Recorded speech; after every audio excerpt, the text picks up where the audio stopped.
Le Nigeria est la plus grande puissance économique d'Afrique. C'est la mine d'or des entrepreneurs. Mais attention, si tu y vas sans préparation, ces différents marchés risquent de te manger. Aujourd'hui, dans cette vidéo, je te donne 15 secrets indispensables pour ton premier voyage de sourcing dans les différents marchés du Nigeria. Comme premier point qui est la base de tout voyage, vous aurez besoin de votre passeport et de votre carte jaune de vaccination. Que ce soit par voie aérienne que vous voulez vous rendre au Nigeria, que ce soit par voie terrestre, que ce soit même par voie maritime, vous aurez besoin de votre passeport et votre carnet de vaccination à la frontière. Deuxième point, vous aurez besoin d'échanger un certain montant au niveau de la frontière pour pouvoir avoir le Naira. Et ici, je vais vous conseiller de juste échanger un montant minimal, c'est-à-dire un montant qui vous permettra d'arriver à votre destination au Nigeria. Notez ceci très très bien. Changez uniquement le montant qui vous permettra d'arriver à destination où vous allez. Et j'avais oublié, je ne me suis pas du tout présentée. J'espère que vous allez bien. Je suis UDStream. Nous sommes entrepreneurs chrétiens. Bienvenue encore sur cette plateforme. Si tu n'es pas encore abonné, merci de le faire. Merci de partager. Let's go pour notre prochain point. Alors, sur notre troisième point, on va parler du style vestimentaire. Il y avait une vidéo que j'ai eu à faire il y a de cela quelques mois où je vous parlais du Nigeria étant comme cousin de la Chine. Mais sauf que la différence ici sur le côté vestimentaire est que pour se rendre au Nigeria, vous devez vous habiller aussi simple que possible. Donc, c'est pas comme en Chine que pour partir, tu dois avoir tes baskets, ton pull, ton t-shirt, ton legging, ce genre un peu friqué là. Non. Au Nigeria, c'est-à-dire que pendant que tu y vas, tu dois t'habiller aussi simple que possible parce que au Nigeria là-bas, c'est-à-dire que tu dois t'infiltrer au milieu de la population pour qu'on ne puisse pas détecter que tu es une étrangère. Sinon, bref, je vous explique dans cette vidéo. Notre quatrième point, ne pars pas du tout au Nigeria si tu ne sais pas parler anglais, si tu ne sais pas, c'est-à-dire que parler le pidgin, la base. Sans ça, tu ne pourras même pas du tout t'exprimer, même pour prendre le transport ou pour avoir de quoi manger, pour te loger. Tu auras vraiment, mais alors vraiment des difficultés. Et une fois que tu as un blocage dans la langue, tu vas te faire berner, mais alors d'une manière vraiment frustrante. Donc, apprends au moins la base, surtout le pidgin du genre pour demander le montant. Hamosh. Pour dire pardon à bec, pour dire, c'est-à-dire que des exclamations, Tineke, Biko, ça va sembler un peu genre amusant, mais je te conseille de beaucoup écouter et regarder les films nigériens avant de te rendre au Nigeria. Va regarder les films nigériens. Mais prête attention à les expressions et tout. Tu comprendras pourquoi je te demande d'aller regarder ces films-là. Comme cinquième point, je te conseillerais de faire attention avec ces garçons qu'on les appelle les commission boys. Qui sont ces commission boys? C'est toujours ce type des garçons qu'on a l'habitude de rencontrer parce que dans tous les marchés, non, à l'entrée des marchés, on a toujours ces gars qui sont là pour te faire des propositions. Tantine, qu'est-ce que tu vas acheter? Tonton, qu'est-ce que tu vas acheter? Mon frère, qu'est-ce que tu vas acheter? Ils te proposent les cartes des différentes boutiques électroménagères, ustensiles de cuisine, les meubles et tout là. Ça dit que ne prête même pas une seconde à ces gars-là. Une fois que tu es au Nigeria, fais attention à ces personnes. Fais très très attention à ces types de personnes. Éloigne-toi d'eux le maximum possible. Ils t'approchent, ne leur réponds même pas. Parce que si tu ouvres la bouche et puis tu vas t'exprimer, une fois qu'ils ont détecté que tu es une étrangère, c'est très mal parti. Donc, éloigne-toi des commissions boys. Alors, comme sixième point, nous allons parler de la négociation. Au Nigeria, le prix, c'est la discussion. Tu ne dois jamais accepter le premier chiffre que un fournisseur te donne. D'accord? Parce que une fois tu acceptes le premier montant, ils vont déjà savoir que non, tu n'es pas l'un d'eux, tu n'es pas une habituée, tu es nouvelle et tout, tu es nouveau et tout. D'accord? C'est-à-dire, tu dois négocier même ce qu'il ne faut même pas. Du genre, tu lui fais comprendre même qu'avant d'arriver chez lui là-bas, il y a déjà 4 à 5 autres personnes qui vendent la même chose, qui t'ont proposé cela plus bas. Ou tu dis même que dans ton pays, on vend cela à tel montant et tout. Donc, du genre, ne montre même pas trop l'intérêt à ce que tu vas acheter. Parce que si tu lui fais comprendre là que non, c'est un diamant, c'est-à-dire que ça va vraiment, vraiment cartonner là. Il ne va pas du tout te baisser le prix. Vas-y dans la négociation aussi longtemps, aussi bas que possible. Notre 7e point, j'espère que tu t'es déjà abonné. Tu t'es abonné? Est-ce que tu as partagé? Est-ce que tu as partagé? Tu t'es abonné? Abonne-toi alors. Merci beaucoup. Voilà, comme 7e point, ceci est très très important, très très crucial. Vraiment, prenez ce 7e point vraiment en considération. Il s'agit du Waybill. Le Waybill, c'est tout simplement genre comme une facture qu'on te remet lorsque tu as fait l'achat dans une boutique ou dans un supermarché. La facture, oui. Ce qui se passe au Nigeria, c'est que tu achètes la marchandise ou tu as acheté la marchandise, tu ne peux pas la porter automatiquement le même jour là-bas. C'est-à-dire pour amener cela au cargo. Donc la plupart des temps, ce qui se passe, c'est que tu conclus la négociation financière, la transaction financière avec ton fournisseur et puis demain, tu reviens vers lui maintenant pour entrer en possession de la marchandise. C'est ce qui se passe la plupart des temps. Pour ceux qui font des gros achats, bien sûr, c'est-à-dire que les grossistes là, je ne parle pas des achats de 300 000, 500 000, 1 million là, non, les gros achats. Donc, c'est comme ça que ça se passe la plupart des temps. Tu vas revenir le lendemain pour checker encore et puis faire emballer, transporter maintenant vers ton cargo. Donc, ne quitte jamais la boutique de ce fournisseur sans le Waybill lorsque vous avez conclu sur l'achat. Ne quitte jamais parce que si tu viens là et puis quelque chose est arrivé à cette marchandise là, il y a un mot là-dessus, il ne va pas du tout accepter, il ne va pas du tout reconnaître. Faites très très attention. Ne jamais quitter de là sans le Waybill qui comporte toute la quantité, le poids et peut-être les couleurs, le nombre de pièces, le nombre de produits et le montant. Ne quitte jamais sans ton Waybill. Alors, ce 8e point est relié directement au 7e point parce que je vais intituler ce 8e point comme le go slow, c'est-à-dire prends ton temps. Tu dois prendre ton temps parce que tu ne peux pas, au Nigeria là, c'est impossible que tu te lèves le matin. Déjà que tout commence véritablement là-bas au Nigeria à partir de 9h dans les marchés.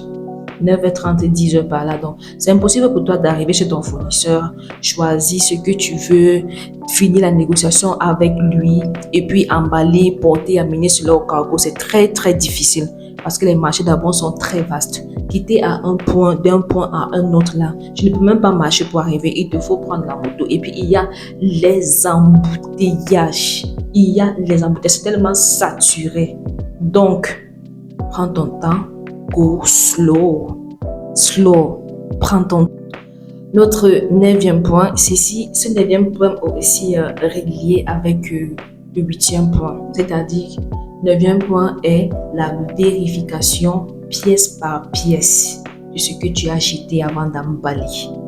Tu vois, donc, même si une fois que tu as déjà conclu l'achat, c'est-à-dire que le contrat avec ton fournisseur, il t'a donné le Waybill, tu es parti, tu es revenu. Avant de transporter ça de là pour peut-être le cargo où on va emballer et tout, mais ce que je te donnerais comme conseil par expérience, c'est que emballe toujours ta marchandise où tu as acheté. Si ces garçons qui emballent les marchandises sont à côté, bien sûr. Au cas où ils ne sont pas, c'est là que tu pourras transporter cela pour rapprocher vers le cargo ou le transitaire. Très très important parce que ceci te permettra de gagner en temps et en transport. Tu es parti là-bas pour le business, tu n'es pas allé dépenser n'importe comment. Donc, si dans le cas où tu as trouvé les garçons là qui emballent chez ton fournisseur là-bas, vérifie pièce par pièce, comme on est en train de mettre les cartons là, vérifie ça parce que Je veux pas te mentir, ces gars-là ne rient pas.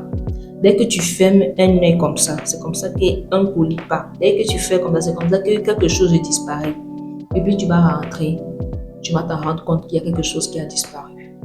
Je ne vais pas vous mentir, je ne suis jamais partie là-bas. Et puis j'ai fait les achats de mes clients. Et je suis rentrée avec la quantité que j'ai achetée. Ce qui fait que si mon client a dit qu'il veut 500 pièces, moi je vais toujours partir prendre 600 pièces pour que si ça arrive qu'ils ont pris 50 pièces, ça reste 550 pièces. Je me suis déjà battue corps et âme. C'est la raison pour laquelle j'ai pris cette résolution de ne plus, c'est-à-dire que de faire mes achats avec mon partenaire en fait. Donc, au cas où peut-être un œil se ferme comme ça, ces deux yeux sont ouverts pour pouvoir vérifier l'emballage de nos marchandises. Alors, comme 10e point, ça va sembler un peu du genre amusant, mais notre 10e point, je l'ai intitulé les odeurs au marché. Si tu es ce style de personne que tu as des problèmes avec les odeurs et tout, vraiment, je te conseille de te préparer psychologiquement, mentalement, physiquement, spirituellement. Prépare-toi parce que il y a des odeurs. C'est vrai que dans tous les marchés, il y a des odeurs, mais en Nigeria, oh my God, c'est pas facile, c'est pas évident, c'est la jungle. Et comme il y a les odeurs, c'est comme ça qu'il y a l'embouteillage, c'est comme ça qu'il y a la chaleur. C'est pas du tout évident. Prépare-toi en cause. Prépare-toi en conséquence. On dit ça comment, je sais pas trop, mais prépare-toi. Tu es déjà que tu as trop de remontées là, je te conseille de voyager avec un anti-vomissement, c'est pas trop pour empêcher cela, ou tu pars avec le Bitaco là, si tu en connais, et puis bon, tu feras du bien. 11e point, nous allons parler sur le choix du cargo.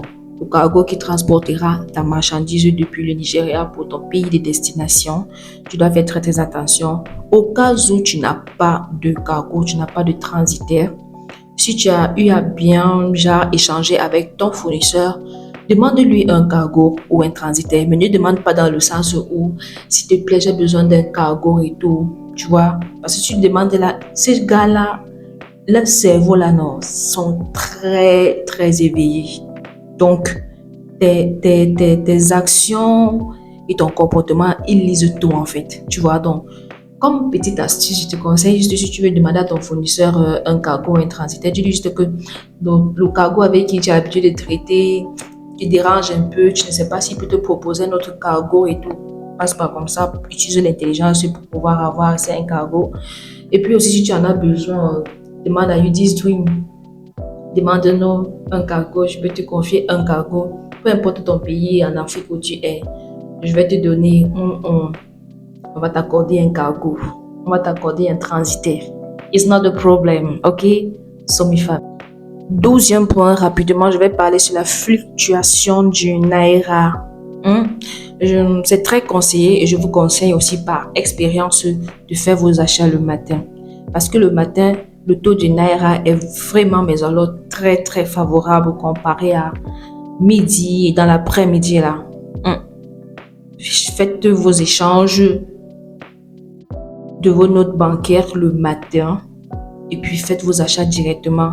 Si tu es encore en phase de négociation, négocie juste et puis tu dis à ton fournisseur que tu viendras le matin pour faire le paiement. Ceci aussi te permettra d'aller dormir sur la chose, réfléchir et bien prier aussi dessus. Mais si tu dois faire l'achat, rassure-toi de faire ton achat le matin, de changer ton argent le matin parce que le matin, le taux de Naira est vraiment fou. Alors, sur notre 13e point, nous avons le discernement. J'aurais même dû mettre ce discernement si peut-être que plus haut. Mais bon, nous avons le discernement. Écoute ton cœur. Écoute ce que l'Esprit de Dieu te dit lorsque tu veux déjà conclure une affaire. Surtout en ce qui concerne les gros montants là. Écoute ton cœur. Pendant que tu es en train de négocier, prie. Prie dans ton cœur, intercède. Écoute ton cœur, écoute ce que l'Esprit de Dieu te dit. Si tu dois te lancer ou pas. C'est très, très, très, très, très important. Et quatrième point, je vais parler de la nutrition. Si tu sais que tu as un organisme compliqué là, ne t'hasarde pas, ne te lance pas dans tout ce que tu vois que les autres consomment et puis tu te mets à consommer. Et là, je prends l'exemple sur moi. Lorsque je m'apprête déjà à partir, j'ai toujours une bonne quantité de Bitacola dans mon sac. Et puis, une fois que je suis là-bas, je consomme beaucoup d'eau, beaucoup de fruits. Oui, il y a les oranges là-bas, il y a la pastèque, surtout la pastèque. Il y en a là-bas. Je consomme beaucoup de... C'est-à-dire qu'ils ont leur combat prête là, c'est le pain qu'ils font à la patate. C'est très bon, très consistant. Et les arachides grillés, je consomme ça. Et puis, ce que je prends aussi, genre en soirée, peut-être avant de me coucher, c'est... comment on appelle le fried rice. Mais en ce qui concerne les sauces, obonoso, vegetable soup, machin là, je ne vous conseille pas du tout. Vous n'êtes pas parti là-bas pour le tourisme, vous êtes parti là-bas pour le business. Vous voyez? Donc il ne faut pas que vous vous levez un matin et que vous soyez incapable de vaquer à vos occupations parce que vous avez votre ventre là qui ne vous laisse pas du tout. Ce que tu n'as jamais consommé là ne t'engage pas sur ça là-bas. Because Nigeria food. Alors, comme 15e point, je vais vous parler comment on appelle l'accompagnement. Je vais vous parler de l'accompagnement. Et si c'est votre première fois, ne vous aventurez pas de voyager seul, d'aller là-bas faire vos achats seul. Vous avez besoin de quelqu'un qui est déjà habitué sur le terrain pour vous accompagner et pour vous aider. C'est que tout ce que j'ai cité ici là comme ça là est essentiel, très important à mettre en pratique et tout, mais vous avez besoin que quelqu'un vous tienne la main pour la première fois. Donc, si vous êtes dans le besoin, n'hésitez pas d'appeler You Just Dream. Si tout ceci vous a semblé complexe, compliqué et tout, You Just Dream est là pour vous accompagner, pour vous aider dans le max que nous pouvons. Parce que ce que nous partageons avec vous, sont nos vécus. Alors, pour toutes vos questions, laissez-les en commentaire. Nous allons vous répondre. Et quoi d'autre? On s'est dit d'ici à là que le Seigneur Jésus-Christ nous protège, qu'il nous garde, qu'il veille sur nous afin qu'on se retrouve à la prochaine vidéo qui sera encore très, très, très intéressant. Shalom.